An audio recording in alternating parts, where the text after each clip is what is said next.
પાટણ જિલ્લા પંચાયતના સામાજિક ન્યાય સમિતિના ચેરમેન નિકિતા પરમારની આગેવાનીમાં કાકોશી ગામે પીવાના પાણીનો બોર મંજૂર કરવા કલેક્ટરને આવેદનપત્ર આપવામાં આવ્યું હતું. પાટણ જિલ્લાના સિદ્ધપુર તાલુકાના કાકોશી ગામમાં પીવાના પાણીનો બોર ફેલ થઈ જતા ગ્રામજનોને પીવાના પાણીની ભારે મુશ્કેલીઓ પડી રહી હોવાથી તેને ધ્યાનમાં લઈને પાટણ જિલ્લા પંચાયત સામાજિક ન્યાય સમિતિના ચેરમેનની આગેવાનીમાં ગ્રામજનો દ્વારા પાટણ કલેક્ટર અને ડીડીઓને આવેદનપત્ર આપવામાં આવ્યું હતું અને નવીન બોર મંજૂર કરવા માંગણી કરવામાં આવી હતી.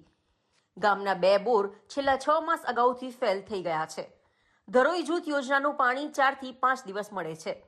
કાકોશી ગામે હાલમાં પાણીની ગંભીર સમસ્યા પ્રવર્તી રહી છે. ગામના 2 બોર છેલ્લા 6 માસ અગાઉથી ફેલ થઈ ગયેલ હોય ગામ લોકોને પૂરતા પ્રમાણમાં પાણી મળતું નથી અને ધરોઈ જૂથ યોજનાનું પાણી 4 થી 5 દિવસ દરમિયાન 2 થી 3 કલાક આપવામાં આવે છે. જે ગામની 15,000થી વધુ વસ્તી ધરાવતું ગામ હોવાથી પાણી પૂરું પડી શકે તેમ નથી. આ બાબતે દરેક સમાજના માણસો દ્વારા માંગ કરવામાં આવી હતી કે છેલ્લા 3 માસથી નવીન બોર માટે કાકોશી ગામના ગ્રામજનોની સાથે નવીન બોરની માંગણી કરેલી હોવાથી તેમજ ગ્રામ પંચાયતના લેટરપેડ અને ઠરાવ સાથે દરખાસ્ત કરેલો હોવાથી પાણી પુરવઠા બોર્ડ પાટણ ખાતે નવીન બોર માટે રજૂઆત કરેલ છે, પરંતુ આજ દિન સુધી કોઈ નિરાકરણ આવ્યું નથી. સદર દરખાસ્ત તારીખ 7/1/2025ના રોજ પાણી પુરવઠા અને ગટર વ્યવસ્થા બોર્ડ નાયબ કાર્યપાલક ઇજનેરની કચેરીએ જમા કરાવી છે.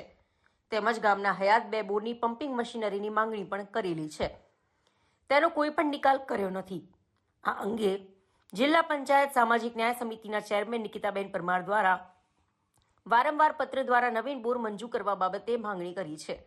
પાણી પુરવઠા અને ગટર વ્યવસ્થા બોર્ડ નાયબ કાર્યપાલક ઇજનેરની કચેરી સિદ્ધપુર મારફતે દરેક વ્યક્તિના માથા દીઠ 100 થી 140 લીટર પાણી પૂરું પાડવાની સરકારની યોજના હોવાથી તે યોજના મુજબ કાકોશી ગામને ધરોઈ જૂથ યોજના અંતર્ગત પાણી પૂરું પાડી શકતા નથી. તેમજ વારંવાર 0 વોલ્ટેજ પાવર તથા પાઇપલાઇન તૂટી જવાના બનાવો બનતા હોવાથી તેને લઈ ધરોઈ જૂથ યોજના કાકોશી ગામને પાણી પૂરું પાડી શકતા ન હોવાથી ઉનાળાના સમયે કાકોશી ગામ વસ્તીના ધોરણે મોટું હોવાથી પાણીની ગંભીર સમસ્યા ઊભી થઈ હોવાથી તાત્કાલિક ધોરણે નવીન બોર મંજૂર કરવા કાકોશી ગામના સર્વે સમાજના ગ્રામજનો વતી લેખિત રજૂઆત કરવામાં આવી હતી.